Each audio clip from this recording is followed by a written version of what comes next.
All right, and welcome back to RV Life Pro Product Training Q&A.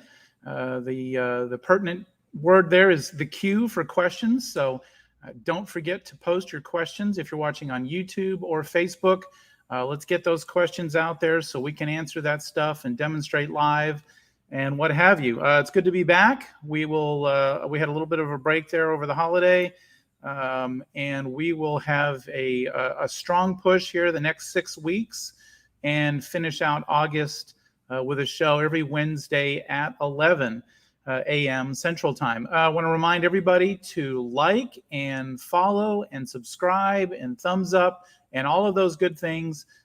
Those let us know you're out there. They let us know you're watching, and they let the algorithms and things know to show you pertinent videos on those YouTube and Facebook feeds.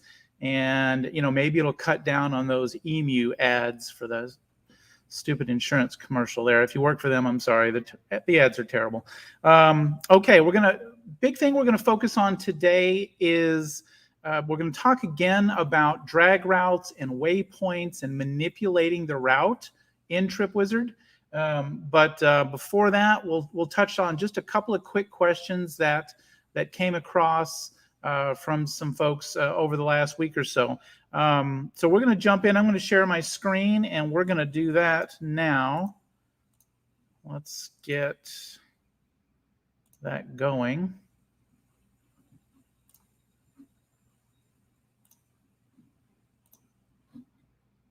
And we'll pop over here, make a few setting changes, and we're going to move this up so I can see your comments. And we've got a good question already, so let's pop over here and take a look at that. Okay, so let's look at that real quick.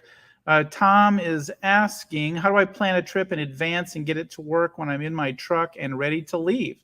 Okay, very good. So we'll touch on that. We could probably hit that pretty quickly.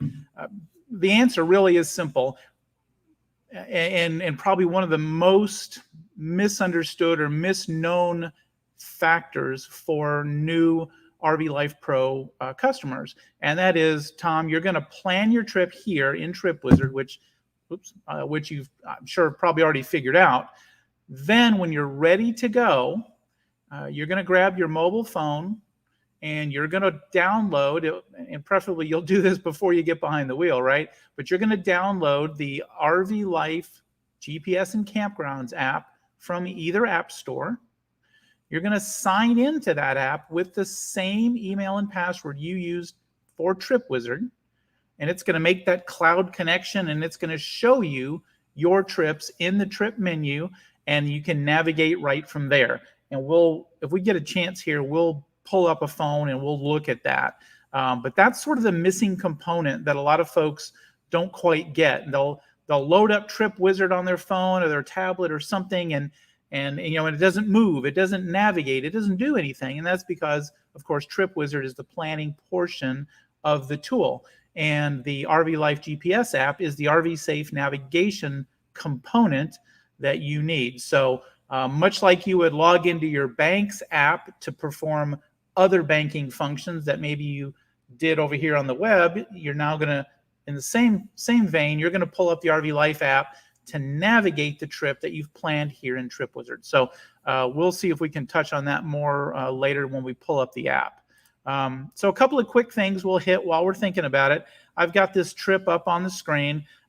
So one question, and again, we're going to go to drag routes and waypoints and sort of that bit here in a moment. But one thing that comes up semi-frequently is changing the start date of a trip.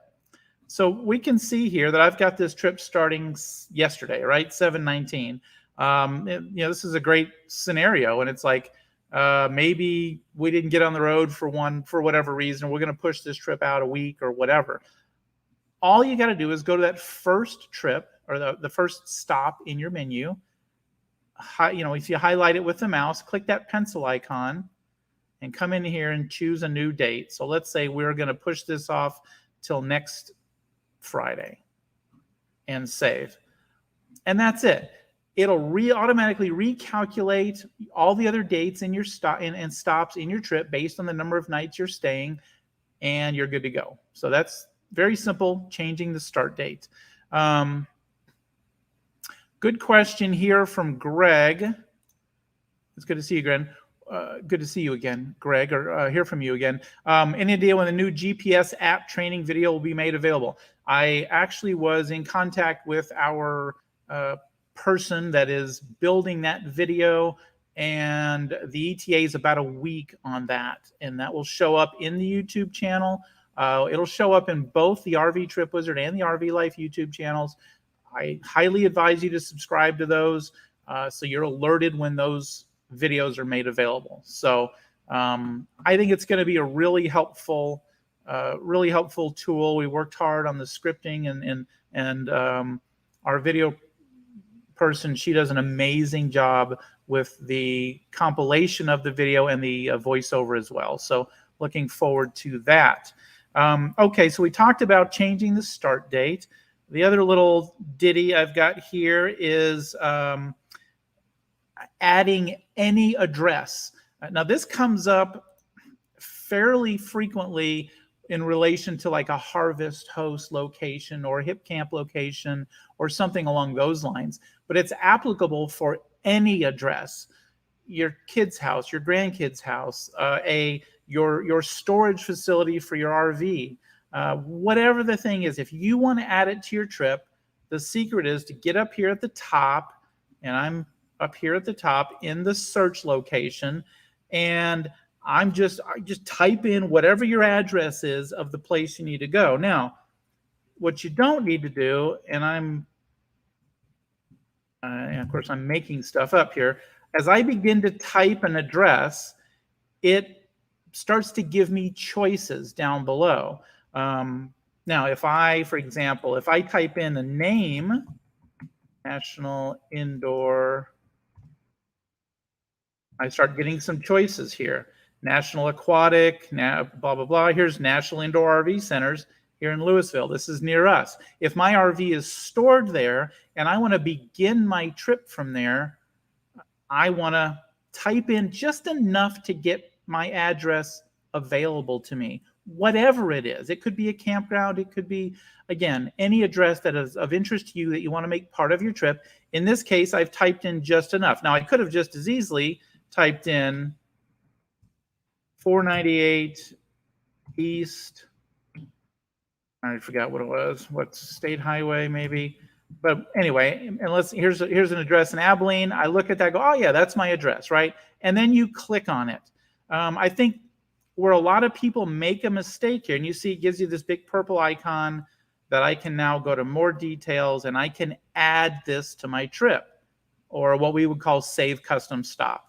Either way. But the idea is that anything you want to add, just start typing it and then click on the presentation that it gives you. If you just hit enter without any real interaction with the list you're provided, what you get might not be what you're expecting. But if you just choose from the drop-down list, now here's a great clue.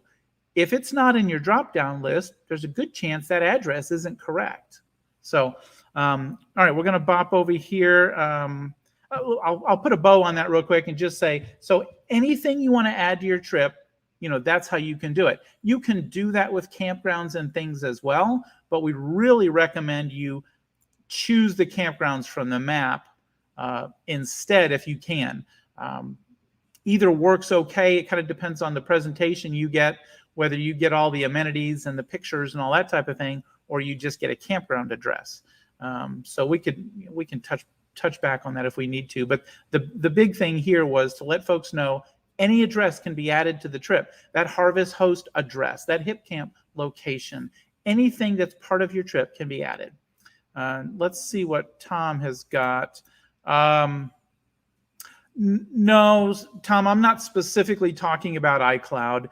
We're really talking about our Trip Wizard cloud, in a sense that our servers, when this trip right now you're looking at, this SA, the San Antonio to Oklahoma City, this trip is in my web browser. It's not stored on my laptop. it is in the cloud. Right now, when I access that trip with my mobile phone, and again, we'll bop into this and look at it. I can download that trip data to my phone if needed, in case I'm worried about losing my connection. But initially, it's the signing in that makes that connection to the cloud that says, hey, Tom, here's your trips. But yes, from a standpoint of proceeding from there, I can choose to download that data and navigate my trip. And I will bring that up on the phone here in a little bit. Let's take a look at Emma's question. When searching for fuel, what filters should I use for stops that are RV friendly? If we look at fuel, and I'm going to go over to the research tab and go to points of interest, it's easy enough to say here from a general perspective that RV friendly fuel stations are going to be, I need to zoom in a little bit more. Let's just zoom in on this area. I can choose the Pilots, the Flying J's. I've got more down here. Husky, Petro, TA, Loves. These are all, we know these are going to be RV friendly because they're truck friendly. Obviously, if you have a diesel motor home, it's not a problem at all. Or even if you're pulling a giant fifth wheel, you could still go through those truck lanes with your pickup and get diesel. So you have no worries there. However, if you're dealing in gasoline and you just choose fuel stations, if you're not using one of those major chains that we just pointed out, you're going to have to vet those locations more carefully using satellite view and street view. And we've done a lot of this in the past, but if I look at these locations here and I see here's a fuel station right off Loop 820, but is that RV friendly? Well, we don't have any way to know, but let's look at it. I can go to satellite view and I can see that fuel station right here. Now, is that enough to tell me it's RV friendly? I don't know. Let's go to street view and see what we get. And I can see here, this is, a pretty decent in and out. I have to gauge how tall this looks to me. This one is, maybe here on the end. And if I look at the height of these pickups, I can kind of see that this is probably tall enough for my gas RV. That's one battle, right? The second is, getting in and out. And it looks like if I come in here and grab this end pump, I have enough room to then get out and make a loop and get back on the road. So I might deem this particular station RV friendly. When you're dealing with gas or places that aren't those big chains, that's kind of what you have to do. There just is no way to know which of these stations is RV friendly, right? With the exception of those big chains that we talked about. Hopefully that is helpful. And let's see what Sandy's question is here. Anything to do when it can't find a new address, find on Google Maps, but not RV Life Maps? So that should be extremely rare. And the reason being is because when we make this call right here, when we start searching, we are searching Google. So I would wonder, first of all, you could paste that address right in this spot, Sandy, and see if that takes you where you're supposed to go. I've also seen folks type a little too fast, or maybe it's you get a lot of these things it's Highway 26, but it's really Route 1, or you get these. Well, of course that's odd. Even that wouldn't happen, but it's Route 26, but it's really Highway 174, and so you get these weird overlaps. And so I would type slower and try some different address combinations. But at the end of the day, if you can just paste that address, once Google finds it and gives you that refined address, paste it up here, and we should be able to find it as well, because we're making a call out to Google for a lot of these. We should be able to find almost anything. So hopefully that's helpful, Sandy. New neighborhood Yeah. So this is, and this is something to watch for. Obviously, one of the huge things we deal with when we're using RV Trip Wizard is the planning aspect of it and being able to verify these addresses and locations before you get on the road. So I would love, again, we would love to, Sandy, just to take that a step further, if you ever run into something like that, we would love to research that. If anybody has a question, they're planning, there's something's not right, you can click on your little avatar person up here, come down to help, and go to contact us, and just bop your message in here. We would love to hear about that, because that's something we don't see a ton. Greg has some insight to that. Sure. And Greg's no amateur by any status, so he's a good source here, and he'll take those GPS coordinates and paste them into the Trip Wizard. So a great tip, Greg. Thanks. And in fact, a lot of folks, it was certainly a lot more popular or commonplace for campgrounds to publish their GPS coordinates, and I think most of them still do. And you can paste those GPS coordinates right into Trip Wizard and get to a location as well. So, yeah, actually I can.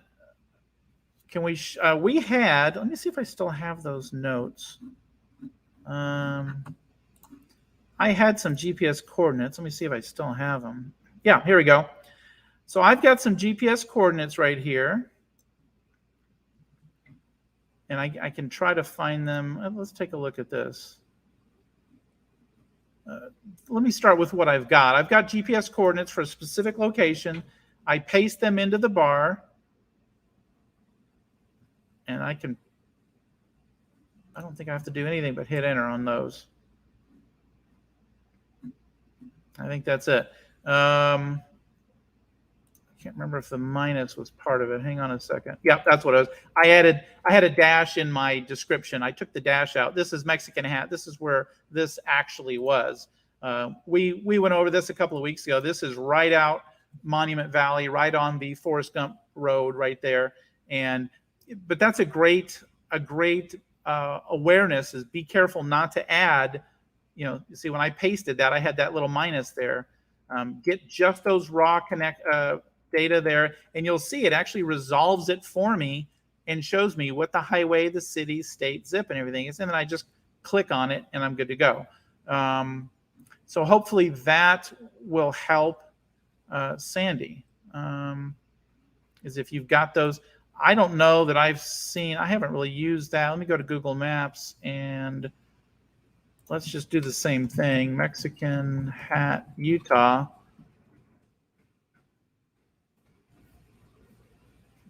I'm not sure where those coordinates are for that. This is new to me. Greg may have to tell us how that works. Somewhere there's probably a way to get those GPS coordinates. So Greg, you might have to help us out with that. Okay, let's go on. See what else I've got on my notes for today before we jump into the dragging and stuff. So this one is just a comment that we seem to continually feed. I don't think it's the right word I want to use. We continue to field these questions about GPS on a tablet, iPad, Android tablet, that type of thing. Our inclination is, hey, I can download the RV Life app on my iPad. Why wouldn't I want that big screen? The problem is most tablets do not have a GPS chip. Now, that doesn't mean mapping locations don't work. I mean, you're sitting at home on your internet and you're looking at it and goes, hey, it knows where I am. This should work fine. But that's because it's using the internet to pinpoint where you are. When you're out on the road, you don't have that internet. And if you're leeching internet or if you're hotspotting off your phone, you're not getting the phone's GPS chip. You're getting the phone's internet. And that means your phone's talking to a tower that could be 3 miles down the road this way. and it's going to falsely report where you are on that tablet. Simple rule of thumb: if you're not paying for a extra GPS cellular data plan, if you don't have a line item on your AT&T or your Verizon bill that says SIM card for tablet, and you're paying X amount of dollars for a data plan, then you can't use your tablet in that fashion. If you do have that, then you can. Your tablet then is just like a big phone. But if it does not, then no, you can't do that. Even though you can load the RV Life app on your tablet, it just doesn't behave that way without a GPS chip. Okay, let's see. Greg's going to look for an example for us here, and let's ask a question. So Mark's got a great question. The RV Life app currently works with Apple CarPlay. It does not yet currently work with Android Auto. It's been on our to-do list for a long time. We're finally creeping closer to that. There's just so much more involved with Android Auto because of all the different flavors of Android OS, Android phones, Android devices. It's just a harder task. And with the majority of the audience on Apple, we did that one first. But Mark, we are getting there. I sat in a meeting a couple of weeks ago and said, this is very close to the top of our docket again. And so we're getting there. We'll have it, Mark. I just don't have an ETA on that. And Roy's got a question. Yeah, and basically the same thing. RV Life absolutely is Apple CarPlay compatible. If you'll start your navigation and plug that thing into your vehicle, it'll pop up on the CarPlay dash there, and you can follow that trip. And in fact, and again, the Android Auto is coming. Let's see, Sandy's got... I don't think so, Sandy. Sandy wants to know about the Murphy and Walmart. We definitely have Walmart, and so we have Walmart listed separately, but it doesn't differentiate between whether it's a fuel stop Walmart or not. Now, if we choose miscellaneous gas stations, we might get sort of the baby with the bathwater and get a Walmart fuel station in there, but there's really no way to specifically differentiate that. I suppose we could choose Walmart's and maybe get some overlap. The problem is when you try to choose a couple of different things here, you're not really going to get what you plan. We've had a whole conversation of, let's see if I can do a search real quick.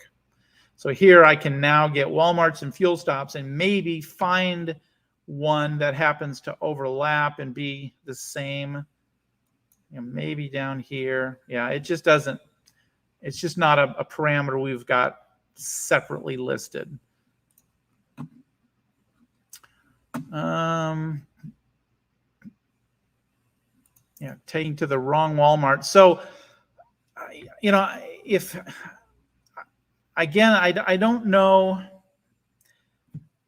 I'm not sure how it would go to the wrong Walmart if the Walmart was chosen and added to the route. I'd be real curious, again, Sandy, to kind of know what happened there. And again, it might be something our support team needs to choose. But if I look at this, for example, and I choose Walmart, and I decide I'm going to add a Walmart to my trip, and I'm going to add that Walmart to this route. So now there it is. Now I can see that Walmart. Of course, I have to get off the highway, get on Berry Street, and come over. Now, before I just take this at face value, I'm going to certainly assume there's a Walmart there. I'm probably not going to want to get off on Berry. It's a crowded, older downtown area. Hang on, I'm dying. But I'm going to go to satellite view and vet this thing out before I make any solid plans whatsoever. And I can look at that and I can see that's obviously a Walmart, a big parking area. I can go to street view, get another look at it. And you can see there's that location. And, you know, this is, again, this is a tight downtown area. If I look back at that satellite view, I'm not seeing a lot of trucks. I'm not seeing a lot of extra parking space here. I'm going to look at that and say, no, I'm not going to that Walmart. I'm going to delete that from my trip, and I'm going to try another one. The other thing I can do is decide, does this have a fuel station, which is one of the things Sandy's wanting to know. I see what looks like a fuel island out here, but I'm going to have to go to Street View to be certain of that. And nope, it turns out that's just another little strip center. So again, one of the things that I stress, I'm just closing these down to save a little bandwidth here. One of the things I stress repeatedly is we have put all these tools in place so you can vet out your trip 100% to be certain. I look at this comment, Sandy, and I don't see how I could go to the wrong Walmart if I've added it to my trip, it's in my route, and I've vetted it. I don't see how I could be at the wrong Walmart. Now, that doesn't mean stuff doesn't happen, and we want to know if something weird happens. But again, before I ever get behind the wheel and before I ever pull up my app to navigate, I'm planning the trip. And that's what this is all about here, is getting the data planned first. And then when I get behind the wheel, I'm just navigating. I already have seen my trip. I've planned my trip. I know my route. Now I'm going to tell my phone to follow my route exactly. And now the mystery is gone. I can enjoy my drive without being concerned about where I'm going to a rest area, where I'm getting fuel, which Walmart am I going to, what my route is, and that type of thing. So with that, and before we jump into the mobile app and just kind of show people some things there, let's talk about waypoints and route manipulation. Okay, this comes up frequently, and we really need to understand it. So let's dive in. I've got no questions pending, so let's take a look. So you can see here, I've got a trip from San Antonio to Oklahoma City. We want to move from one 105-degree area to another 105-degree area, right? But as I'm looking at this, let me turn off these Walmarts. I can see that it's going straight through Austin. Now, if you don't know any better, you might not care about that. But if you've been through Austin at all, you know that could be a traffic snarl, it could be a traffic area, and maybe we decide we want to avoid it. Now, we could insert our favorite city here. It could be Atlanta, it could be Chicago, it could be whatever city we're trying to maybe avoid or not go down through the center of, right?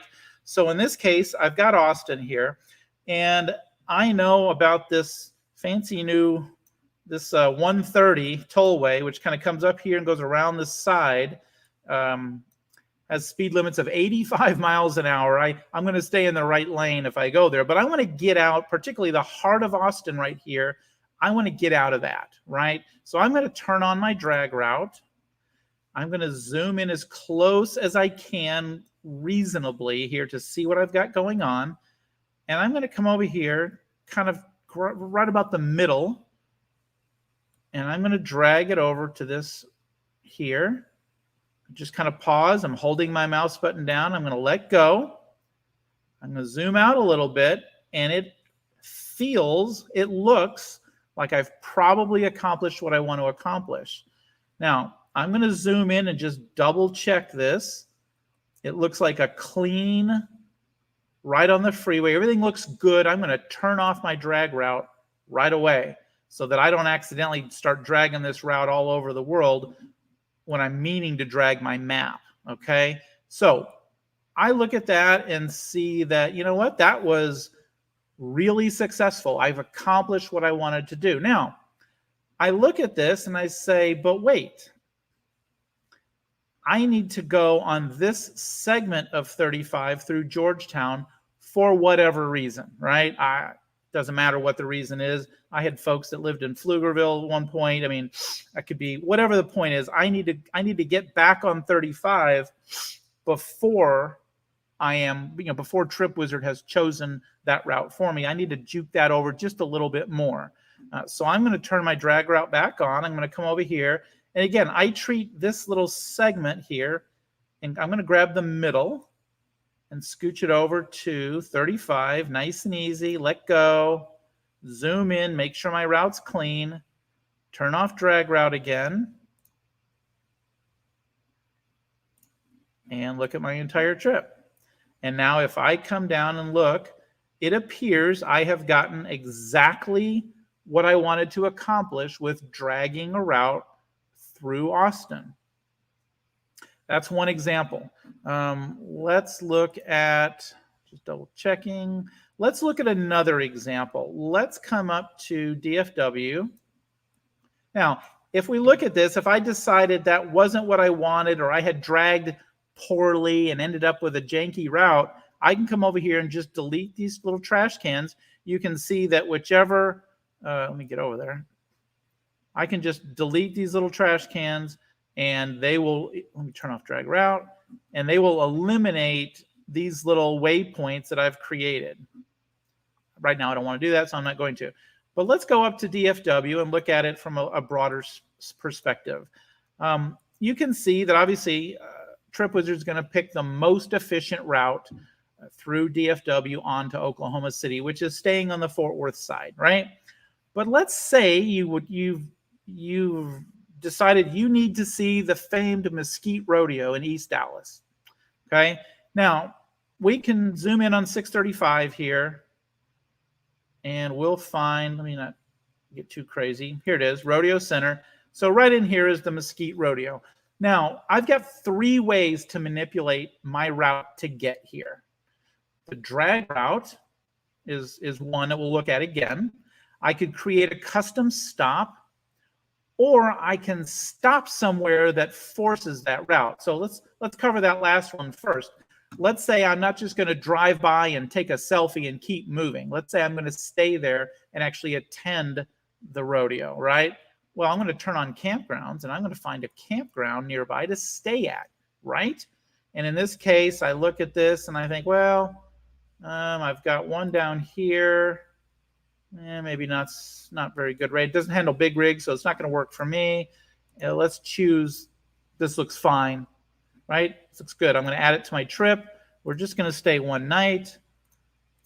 And I'm going to stay. We're going to take the Toad over to see the Mesquite Rodeo, and we're going to move on. Whoops, I added it to the wrong spot. Hang on. There we go. Oh, I did it again. Plantation. Let's try that again. There we go. No, I did something wrong. San Antonio, Oklahoma City. Let me delete these waypoints. Oh, I see what it did. It assigned those waypoints. There we go. That's a little catch for you. If you dragging stuff around, those waypoints get associated with whichever stop is related to those. So I deleted those to avoid a little bit of confusion here so we can finish the demo. But you can see that with TripWizard says, hey, if you're going to stay at that rodeo, I've got a different way to take you through DFW. And obviously, it reroutes me in the way that I wanted to go. That's kind of a no-brainer if you're staying somewhere, right? It gets harder if we're not staying. There's 2 different ways we can do it. Let's delete that camp stop. And before we move on, let's check our questions.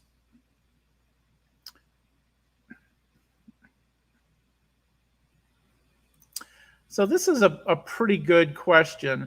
If you have several stops on the trip, is there a way to find total mileage and or travel time without manually adding those all up? And so what Roy is referring to is, we can see that with no other stops, this thing adds up 446 miles, 7 hours, etc.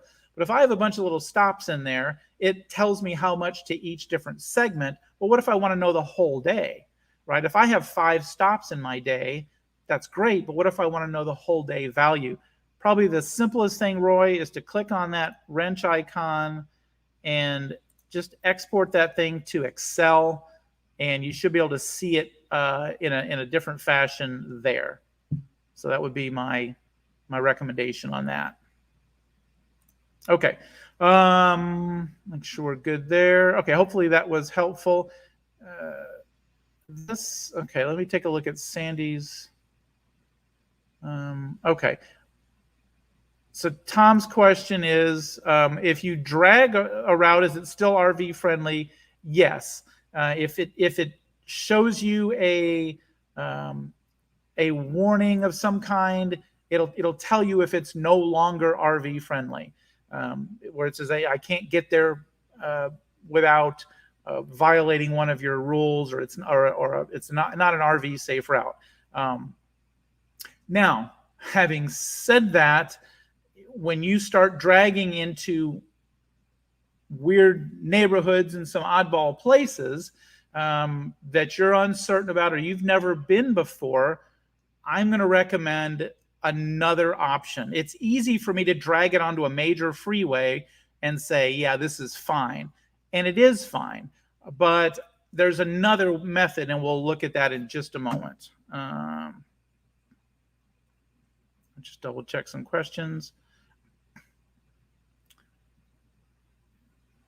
Yeah, so and Greg's fiddling with some coordinates and things that we talked about a little bit earlier. So let's go back to this. And so the other way, we talked about adding a campground, or that could be a fuel stop or anything else. It could be a kid's house, or relatives or friend or whatever. Anytime I create a hard location, TripWizard has no problem routing me around that. The other way is we can come back to where we started and do a drag route.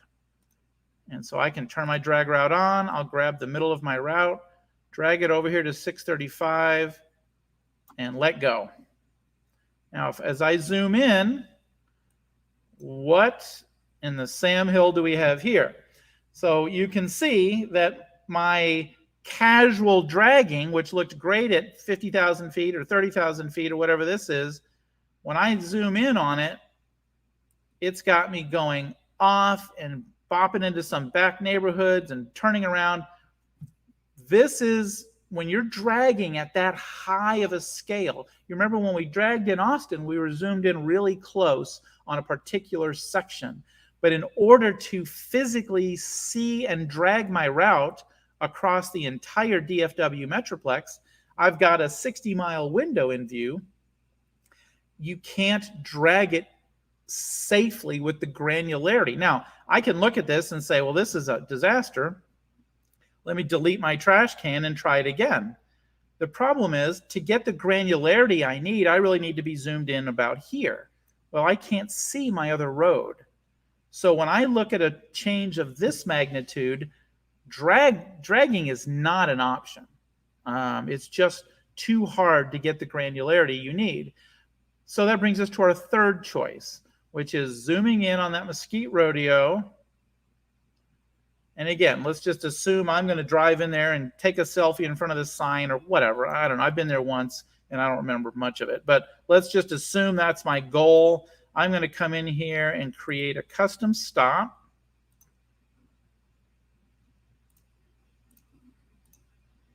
And now we'll look at our trip. And of course, it does properly route me around 635 the way I had planned. If I zoom in, it does take me off the freeway to the destination I had planned. Presumably, before I made that choice, we went to satellite view and we made sure that this is what we wanted to do. And of course, it is. There's the rodeo and the parking lot and the drive and all that stuff. And whether I was going there for the day or whatever, I could do what I needed to do and get back on. So I've effectively created a custom stop that manipulates my route the way I need to without dragging. And so with that, that's our three different methods. I can go to an actual location, I can drag possibly, or I can create a custom stop. Again, I could just as easily do this same thing with a fuel stop. I could come over to that area, turn on fuel. Let's see what we've got here. Let's just turn on I'll just turn on fuel in general. And I could decide to find a fuel location right around here somewhere. Sure enough, there's a fuel station right where I wanted to go, a Valero. Now, again, I would need to go to satellite view and street view and see if I could fit into this Valero station. We're going to assume I could. I can add it to my trip. And once again, we've done exactly what we said we wanted to do, manipulate our route. So whether you're using waypoints, via the drag and drop, or custom stops, or specific destinations, that's how you're going to get your route manipulated. So let's pop over and check our questions. I'm just looking at Sandy's.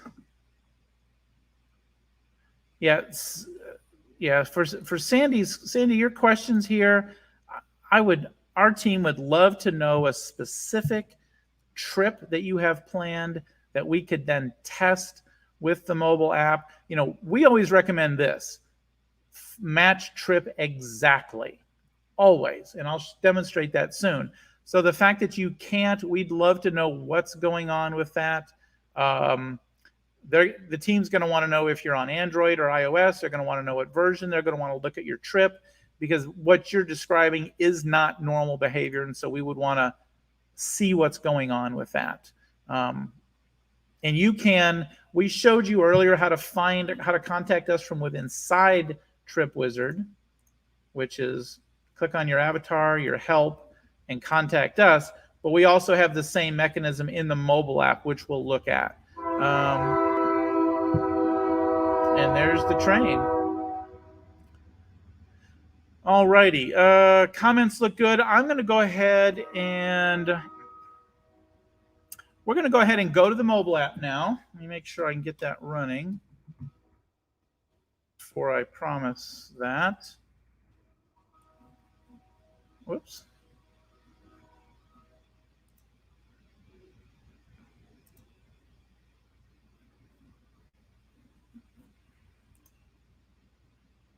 I think that's going to get us there.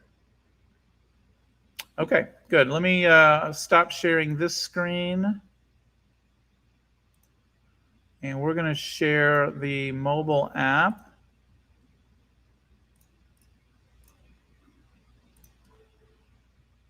Okay. So here we've got it's 98 degrees and it's 9:41. Welcome to summer, right? No sense complaining. It's Texas in the summer. What did you expect, right? So here we've opened up the RV Life app. And of course, the first screen we always get is this Explore screen. We can go to the map and find campgrounds and sort of take an ad hoc journey somewhere if we wanted to. Of course, the primary way that we're going to use this is through our planned trips in Trip Wizard. And you can see that I've got some trips loaded. And our goal is to find this SA to OKC. And there it is. Now, so regardless of which trip, we'll talk about a couple of things here. So first of all, your mobile app is the RV Life GPS app is only going to show active trips.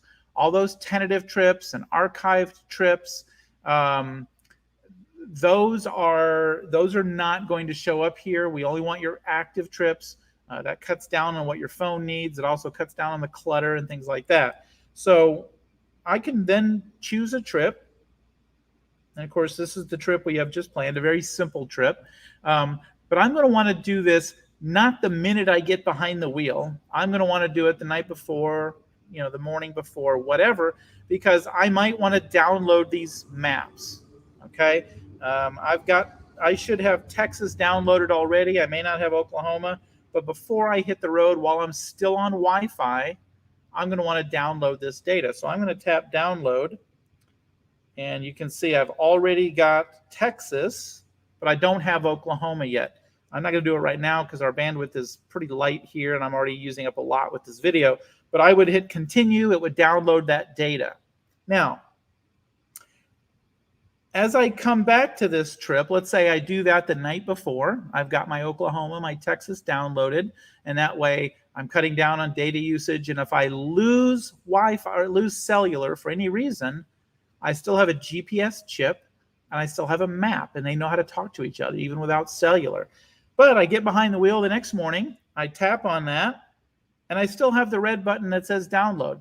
Yes, you don't have to do it again. If you were to tap on it, you would see that both of those were already on your device. You wouldn't have to do it again.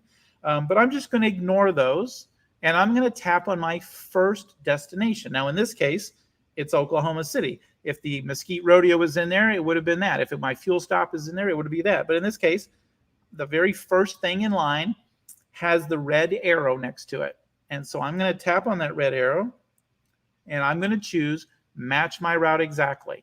And 99.99% of the time, this is what you're going to want to choose. And that same percentage, this is what's going to work exactly as planned. I want it to plan the route or follow the route exactly as I've planned it. I'm going to tap on that, and it's going to begin building the route. And of course, I'm not in Oklahoma City or in San Antonio right now, but it's going to begin. You can see that it's already I'm already in that area, so it's gonna navigate me to Oklahoma City from this point. But that's it. I'm gonna hit start, and my recommendation on CarPlay is always start the navigation, let it do its thing, start talking to you, proceed to the next route or whatever it says, and then plug it into your head unit on your vehicle. Your unit will automatically see that, hey, an Apple map has come up, or a navigation product has been detected, and it pops it up on your navigation screen at your truck, and you can go, right? Motorhome owners, a lot of those don't have Apple CarPlay yet. It's getting there. I just use a holder and hold my phone up. I do have an in-dash GPS, a Garmin, that I sort of use. I think I use it for speed limits more than anything, even though we show that as well. I just have it on because it comes on, but for navigation, I still use the app because I want to match my route exactly, and that's always my goal. Let's see what else we've got going on here. So this is a pretty good question here. So, you know, this is a good question by Sandy again, all in the same line. If you come across a road that's closed and no detour posted, and you know, most of your long-term detours and things kind of make it through their way through the system, but something that's a real short-term, it may just be a road that's closed, maybe a water main broke because of the heat or whatever the case may be, or an emergency, something or other happened. And Sandy's saying that if she matches her route exactly, it's going to keep trying to take her down the road. What I would do in that case, this is a really great question, Sandy. So what I would do in that case is, you know, it's going to want to match your route, and of course your route has you going down that road. What I would do is probably bail out of the trip, go to the ad hoc GPS, plug in your destination, you know, where is your ultimate goal, and then hit go. Let's see if we pick, let me just see if I can pick something. Oklahoma City. I'd have to be able to spell it, wouldn't I? Oklahoma City. If I hit go, I don't need to avoid anything. I'm going to view RV safe directions. Now, in most cases, I'm going to get a couple of different choices. Now, anybody that knows the area knows that 35 is the only avenue up to Oklahoma City, so I'm not getting a lot of choices here. I could pick a shorter destination. Maybe I pick Denton or something, but you pick something else that will give you a couple of different route options. Take one of those route options to get you over the hump, And then as you proceed the next day, just stick with your plan. You could even do something a little more short term. Pick, instead of picking that final destination, just pick another little town that's possibly coming up.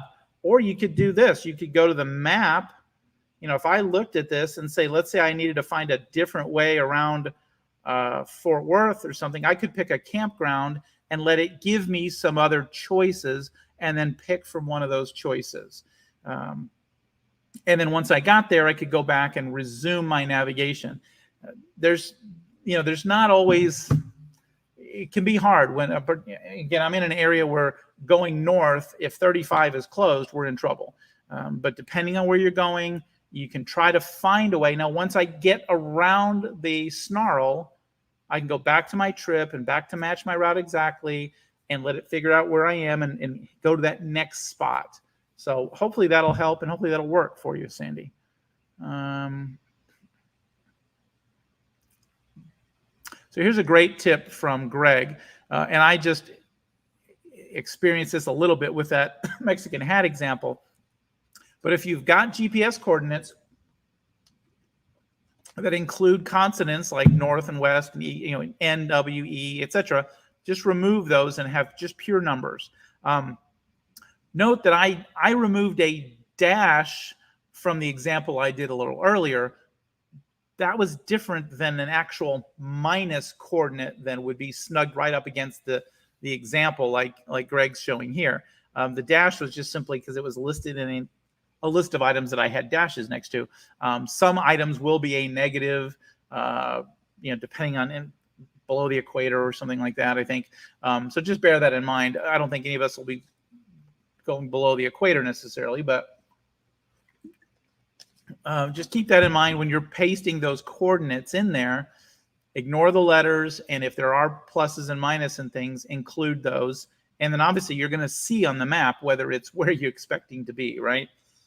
So good tip, Greg. Thanks. Okay, so I think I've covered the questions from the mobile app, and I'd love to hear from you while I've got the mobile app going if those questions did or did not get answered. We talked a lot about manipulating via waypoints, custom stops, and regular stops. I can't stress enough that one of the things that makes RV Life Pro so unique, so special, is the ability to completely vet this route ahead of time. I am actually going to go back to the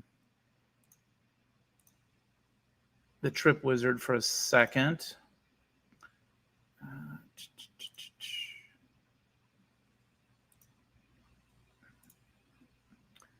So as I had mentioned a couple of weeks ago, we took a local trip. Let's see if I still have it.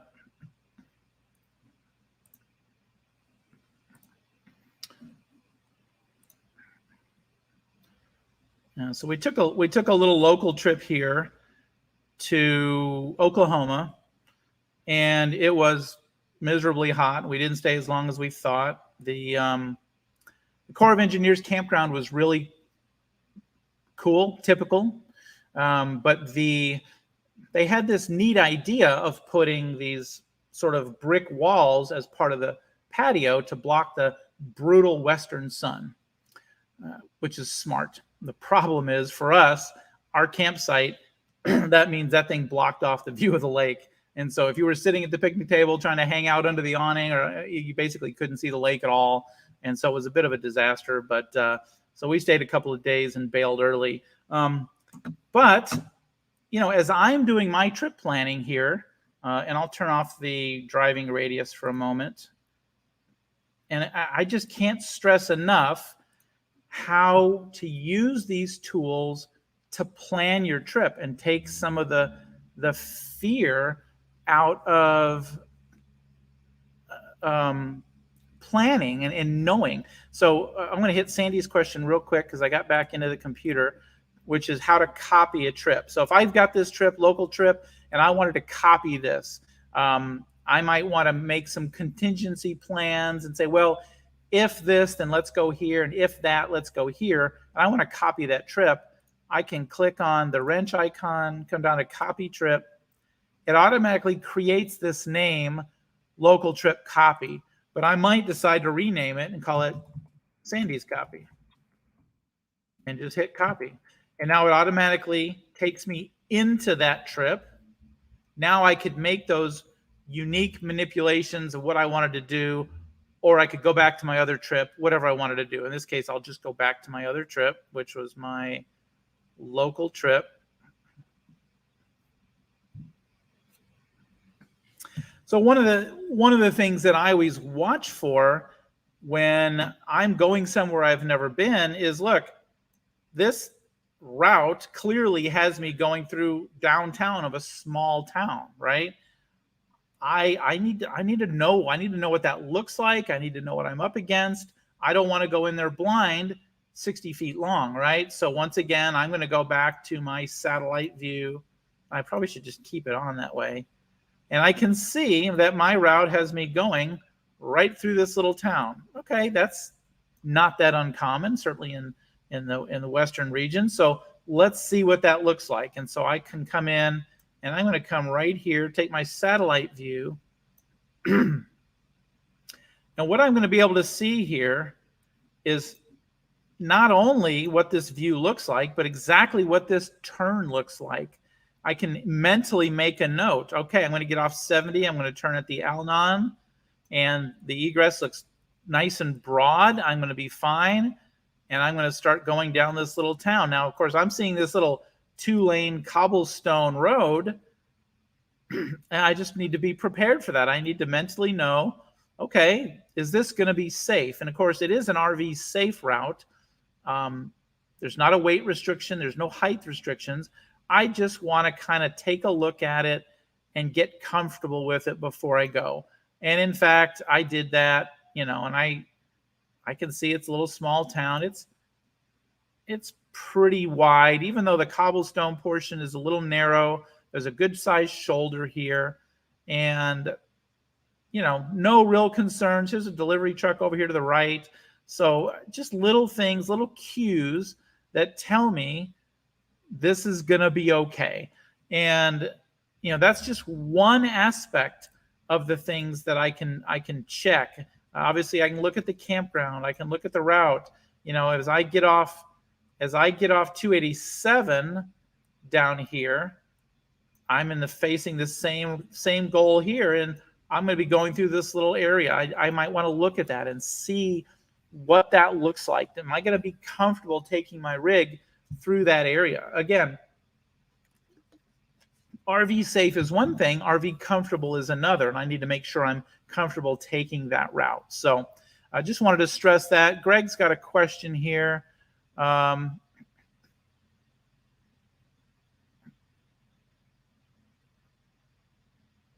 Okay, before I get over to Greg's question, we're going to go back to Sandy. So Sandy, what we would want you to do is, if you want to get involved with support and tell them about this thing we talked about, this trip, you're going to be in Trip Wizard.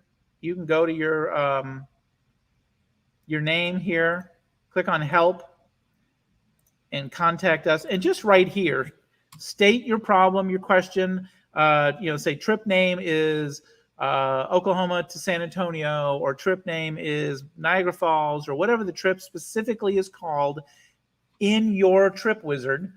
And that way they'll know from the back end, the support has a way to get in there and look at that and see what your trip looks like, what the parameters are. And then they've got some fancy tools behind the scenes that do even way more than that. So, but you can do that right from in here. You don't actually have to send your trip or copy your trip in any way.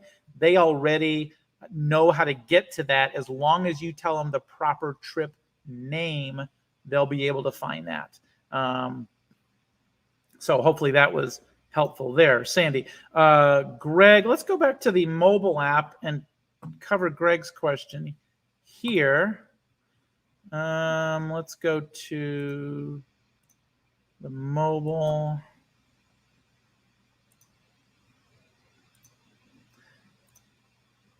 And I'll hide your question. Restart the trip from the last stop, or how to handle it when you decide to skip a pre-planned stop. So this is a good question.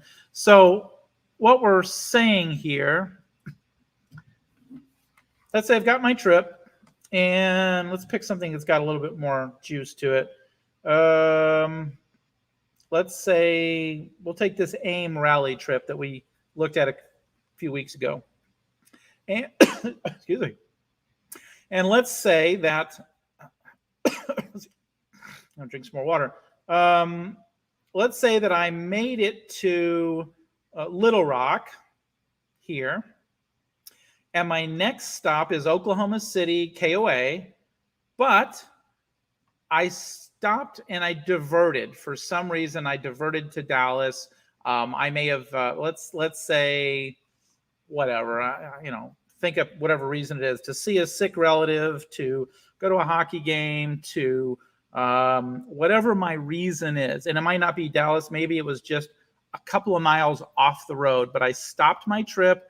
I navigated to where I needed to be, whether it was 5 miles or 500 miles in the other direction. But this is a good example because I was in Arkansas. I got off I-40. I bopped down 30, got into Dallas, did this emergency business I needed to do, and now I want to continue my trip, and my next trip is straight up to Oklahoma City. So even though I'm in Dallas right now, and I got off my route, I now come back to this trip, and I say, okay, I'm ready to resume this trip, and I'm going to tap on this Oklahoma City. Now, this is a case where where I could easily and even perhaps prefer, since I'm not on my route anymore, but I want to get back to my route. I want to get back to Oklahoma City. I could choose allow changes to my route. And if I do that, I have all these qualifiers I can choose. And of course, it's going to, as we talked about before, when you're in Dallas, you're going to Oklahoma City, 35 is your only real option. Now I have an RV safe route to get back to that campground. And then the next day, I can just proceed with my route. That's a typical scenario. Again, the diversion is 300 miles instead of 3 miles, but I don't think it matters a ton. Let me see if I have any smaller trips from here. That would be a good example.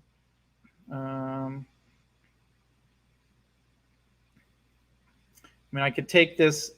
This might work. So, well, no, not that one. Where's my local trip? Here you go. So in this case, I left home, got on 820, and then headed towards Oklahoma. Okay, but let's say in this case, I realized that I forgot something here at the office. Need to grab a plug or a Starlink or a cooler or whatever. Maybe I left something here in the building that I wanted to take with me. So I just stopped my route. I drove to work or drove to the office like I would normally do. And now I'm like, okay, now let's continue my journey. Let's finish leaving the DFW Metroplex and go to this Chisholm Trail campground in Waurika, Oklahoma. I just now press that button. And I can choose allow changes, which is probably, since I'm not on that route, would give me some more options. Let's see what match my route exactly does. Yeah, so match my route exactly is going to try to get me to do that. It's going to try to get me back to where I was to match my route exactly. So this is a good use case for allowing changes to my route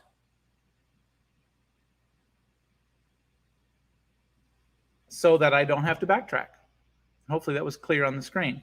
That's a great example of getting back to where I wanted to go. Now, it's okay to try one and look at it and go, oh, heck no, and bail and try a different one. That's why we give you those options.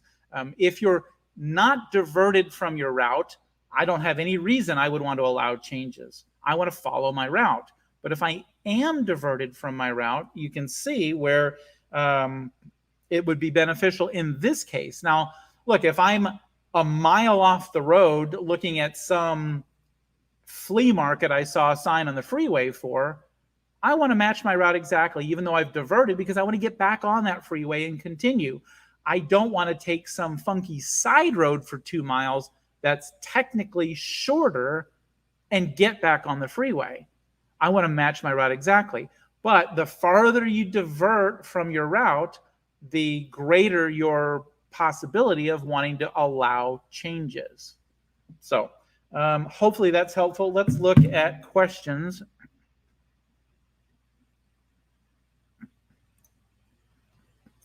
So this is a really good question. I'm going to bop back to, I think I'm hung up on the word bop today, but I'm going to go back to the Trip Wizard.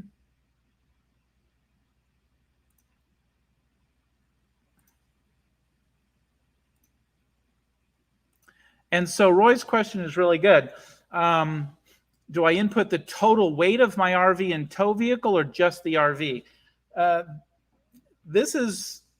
think I've kind of come around a little bit on this one to answering total weight. And the reason I say that is even though your tow vehicle is on its own 4 tires and supporting its own weight, for 99% of what you drive on, that's fine. Nobody's going to care. But it's going over that bridge that has a weight limit that this becomes a factor. So I know my rig is 36.5, right? I've weighed it multiple times, fully loaded, ready to hit the road. It's 36.5. I know my Jeep, I don't know, let's say it's 45, right? Or I don't know. I'm going to say 45 because I can't really remember. So if I look at this 36.5 and my Jeep is on its own 4 tires at 45, they're fine, right? They're going down the road. The road restriction is not a problem. But on a bridge where they're together on a bridge, I'm really now at 41, right? I'm not a math person, but let's just make sure. Those of you that can do this in your head are laughing at me, but 36.5 plus 45 is, 41,000. So if I've got a bridge that's a 40,000 limit, the theory of each vehicle supporting its own weight on its own tires is kind of out the window because collectively we're going over at 41,000. Usually it's probably a decent idea to put your total weight in there. We could say the same thing about length. My total length is really 60 or 61 feet by the time I get the 43-foot rig and the 15-foot Jeep or whatever it is, and then the space between the tow bar, I'm closer to 60 or 61 or something like that. In the past, my argument with that has been, since I drive a long motorhome and pull a tow vehicle, the tow doesn't affect my turning in any way. A hairpin turn or a U-turn or whatever kind of turn is exactly the same in my RV, whether I have a towed or not, because it's so long. A shorter motorhome, that might change those characteristics a little bit, and certainly those with trucks. And if you're pulling a 15-foot trailer or a 45-foot fifth wheel, it affects your turning and driving. And my rule of thumb has always been, if adding the vehicle to the back affects your ability to turn in certain ways, then put those numbers together. If they don't, then keep them separate. Here again, I think I'm warming up to the idea of just putting the entire length into Trip Wizard. So for my case, that would be 60, let's say 61 feet. And I said I was at 41,000. And that's going to keep me probably just that little bit safer than perhaps I would have been. here in the Southwest and traveling a lot of west areas, it's not a huge concern for me. In the East and Northeast, it's a much larger concern. And by putting those numbers in, I'm probably safer. Now, don't forget that you've done that. And because when you're looking at a route and you're looking at a trip and it's like, why in the world is it taking me down this strange way? We got to remember, if there's a small town or something that has ordinances about length or weight or things like that, you got to remember you've put in dimensions that say you're 60. I've told it now I'm 61 feet long. That could affect my routing. And so it comes back again to the idea of vetting your route 100% and knowing where and why you're going that way. The 41,000, my rig, I think, is rated at 44 something or other. I've got plenty of weight I can handle on my rig still. Adding the 41 or adding my Jeep to the weight is primarily from a bridge standpoint. It's not valid from a road standpoint in the sense that, again, that Jeep is on its own 4 tires, so the weight's being distributed. It's not an issue there, but it's from a bridge perspective, it is a concern. The length is another matter. There may be a turn or a something that I get routed around because of that length, and that's okay, But I just think in the back of your mind, when you have those questions, and a great idea, we showed how to copy a trip earlier. So if I've got a route, let's say and I'm just not super happy with it, or I'm wondering why that route is the way it is, I can make a copy of that trip, right? Go down, copy the trip, and I can come back to this new trip, and I could fiddle with these settings. I say, well, what does my route change if I go back to 43 feet? And if it does, then, okay. Now you see where the change is. You go and you vet that with satellite view, street view. You look at it. I've even Googled particular city ordinances and things like that. If you're going through some small town in the middle of nowhere, and is there a reason that it's not letting me down there? So we can find those answers out. But a really long answer to Roy's question about weight, total weight, and tow vehicle weight. And like I say, I've certainly warmed up to the idea of combining those numbers. I don't think if I'm 43 feet long that being 61 feet long going to make a whole lot of difference. But again, that's why we plan ahead. That's why we look ahead at these things and we vet these things ahead of time in case it does happen. So, okay, great questions today, folks. I think I've got everything covered. I've covered everything I want to cover. If there are any last minute questions out there, let's have them now before we cut for the day. And I'll just make sure I've got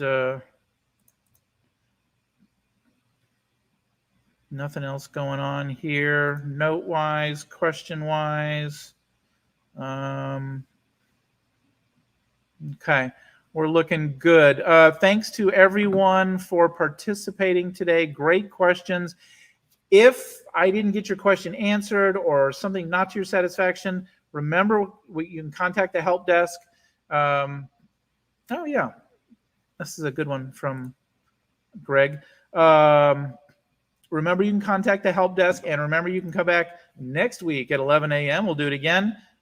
Great question from Greg. This is a neat little thing we put together, Linktree. So you can see it up here in the top. It's Linktree, and then there's a periods busted up in the tree. So it's linktr.ee/RVLifePro. You can see it. No, you can't because of that thing is in the way. No, maybe it's only in the way for me. I think you guys can see that. Linktree, linktr.ee/RVLifePro gets you this handy dandy little thing, which includes contact support, the RV Life YouTube channel, Trip Wizard YouTube channel, Facebook, Instagram, Twitter, YouTube, the RV Life blog site, of course, RV Life Campground Reviews, and et cetera, et cetera. Obviously, if you're already a subscriber, you do not need to start a new free safe trial. Remember, as an RV Life Pro member, you do get the RV Life GPS app that we've seen here today. It's part of your subscription. Please don't pay twice. Sign in with your RV Life credentials. If ever you pull up the app and your trips are not there, or it's asking you for money, no, we haven't changed our policy or burned your account. Just log out and log back in with your TripWizard credentials. Very simply, if you can get into TripWizard, you're good to go. And just log out, sign out of the app, sign back into the app, and you should be fine. And I think that is probably a wrap. So remember, RV Life YouTube channel, subscribe, thumbs up, all of those things, like RV Life Facebook page, do the same. By subscribing, you will be notified, when that RV Life app video comes out. We'll post that right away. I'm going to try to snip out the part about the waypoints and things and create a video for just understanding the waypoints and custom stops. And if I can shoehorn it out of this broadcast into a digestible short content, I'll upload that. So if you're subscribed, you'll be notified of that. We do that from time to time if I get something decent recorded in there. But that's it, I think. This is another little quick question from Sandy. This is a great question. Let's go to the app once again.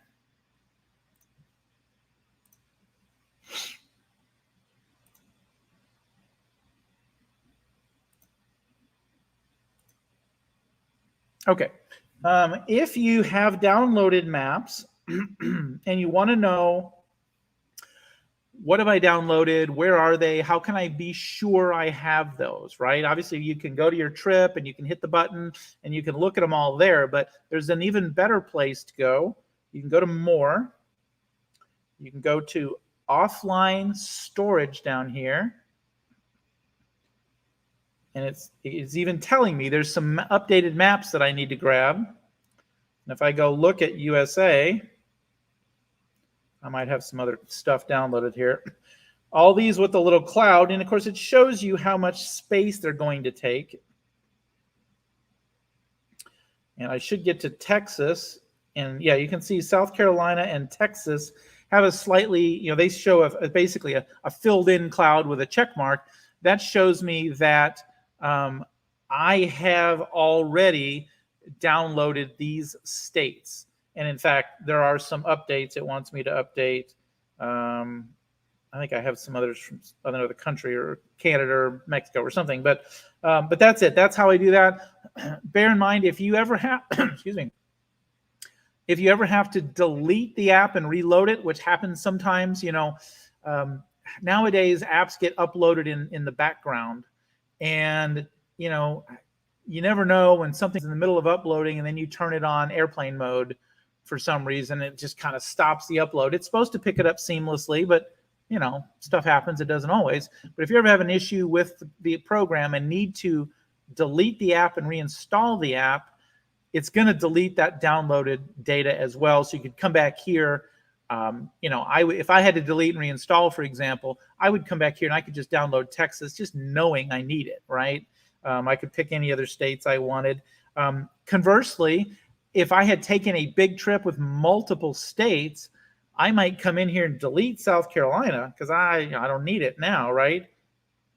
And I can just choose remove South Carolina like that, but I'm going to keep my Texas. But I don't necessarily want to have to, as I finish a big trip and I archive that trip, that data is still here. I might want to manually go get rid of it. Now you can see South Carolina is gone. So hopefully that is helpful.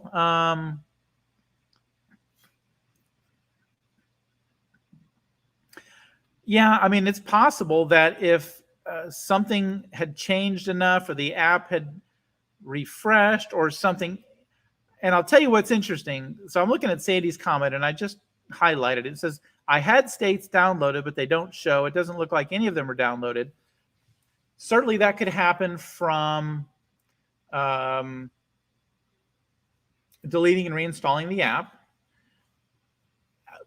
But also with some of the other behavior you've described being just a little not right, I would wonder, is there just a boogered up version of that app on your phone? And I would, before you go download those states manually here, Sandy, I would just delete the whole app. Delete it, reinstall it, sign in with the proper credentials, make sure your trips are there, and then go back and download these states that you need. We've seen enough odd behavior, perhaps, and the fact that say, well, I had states there and they're gone. Maybe you've got just something squirrely going on with the app. But again, a lot of times we tell folks, hey, delete the app and reinstall it. But if we don't remember to, or if we don't say or think to say, oh, by the way, the states you downloaded are going to be gone, that's something, we should get better at if we're not already doing it. I'm pretty sure we are doing that. But, if I didn't, I'd be the first one to forget and to say, oh, by the way, your states are all going to be gone. So be sure and get those. But one thing I do always tell folks is, look, don't wait till you're behind the wheel to see if this thing works the way you expect it to. Sit in your living room, turn on reruns of something you don't care to pay attention to, and pull up that app. I mean, you're in your house, you're right out, your vehicle's outside in the driveway or wherever it is, down the road or whatever, but download this data, start your trip, make sure it creates a route, make sure the route matches what you've planned. You can do that before you get behind the wheel so that you're not scrambling. I know for me, departure time is stressful. It's packing up, it's hot, and you're hoping you don't forget anything. You don't want to get distracted. You don't want to be in a hurry. You got to make sure the toad's connected and all that's done right. And I don't like distractions at that time. And so worrying about whether the app is set up correctly, I'm not doing that at the last minute, and neither should you. All righty. So thanks, Sandy. Appreciate your input this week. All of you guys, Greg and Roy and Sandy. I always do this. I sound like the romper room gal, but we do appreciate everybody jumping on, asking questions. We hope more of you will be here next time. We're going to push hard all the way through every Wednesday. August 31st will be the last one of the season. And then, we've got other things going on. If you are making it to the Hershey RV show, come by and say hi. We'd love to hear from you. That'll be in September. Winter, we'll all be busy, working on and perfecting and tweaking and all of those things. And then we'll have a big show in Tampa in January, and then it starts all over again next year. So stay cool. We'll see you next week, and hopefully you'll have another good crowd and bring some great questions with you. So ciao, thank you, cheers, have a good week. Don't forget to thumbs up and subscribe. Thanks, bye.